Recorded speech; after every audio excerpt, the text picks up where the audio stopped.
Hello, everybody. I apologize if these next several videos I release are just very quick and nothing fancy. The reason for that is I'm a bit behind on my own video production. Kind of weird, as one of my videos is going to be about motivation. So this is my review of the latest edition of Foreign Affairs. I'm going to get into think tanks, Hamas's asymmetrical advantage, and the self-doubting superpowers. I found those to be the most relevant articles. First, this is an index of think tanks, and I added the Global Terrorism Database to the think tank. That was mentioned in this issue. So, Hamas's asymmetrical advantage. So what exactly is that? First, for those of you who don't know what asymmetrical warfare is, it's pretty much the opposite of a modern Western military.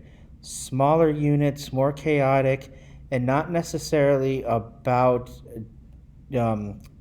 damage or casualties of people so much as grinding down powers with superior technology. In Why the West Rules for Now, Ian Morse comes to the fact that the Western advantage is that we crack technology, specifically the combustion engine, and so therefore Western powers have an advantage, and we've just built on that. I think The Clash of Civilizations by Samuel P. Huntington gets into the advantages of asymmetrical warfare, and essentially his argument at its base is that all warfare we see from non-Western powers that's asymmetrical is probably due to trying to counter Western air superiority. And when you look at things through that framework, it gets interesting. So some of the advantages that a force like Hamas is going to have, first off, I didn't put it here, but movement, obviously. Is it easier to move a strike force of a dozen people or, a company of 2,500? Simple munitions, you're not going to jam that. You're not going to jam a conventional cannon. You're just not radio jam it anyways. You can spike it if you actually get it, but they're using simple munitions, and that's a good thing. Commercially available drones, not as good as obviously high-tech military drones, but do they work? Tunnels, that's another thing.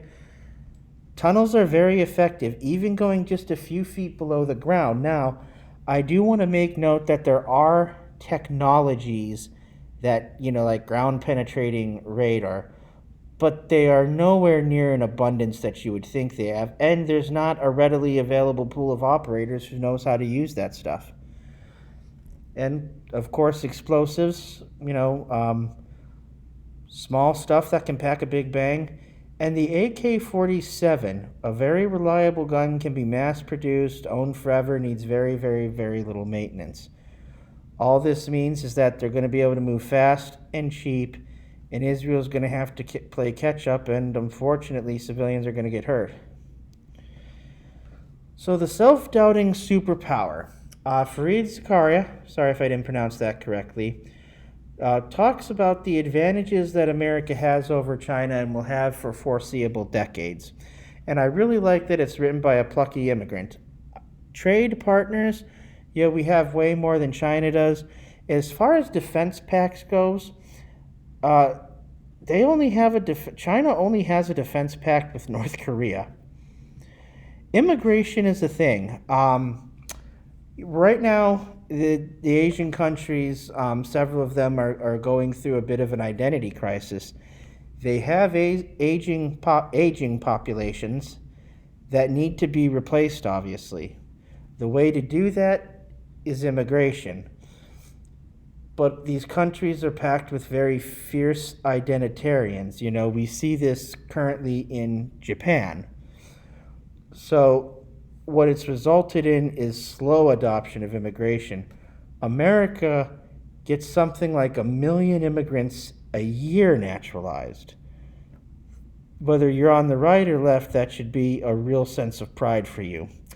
I'm going to pack this up with a comment he said that I think is great. When it comes to global competition with China, we need to run, but we need to run fast, not scared. Thank you.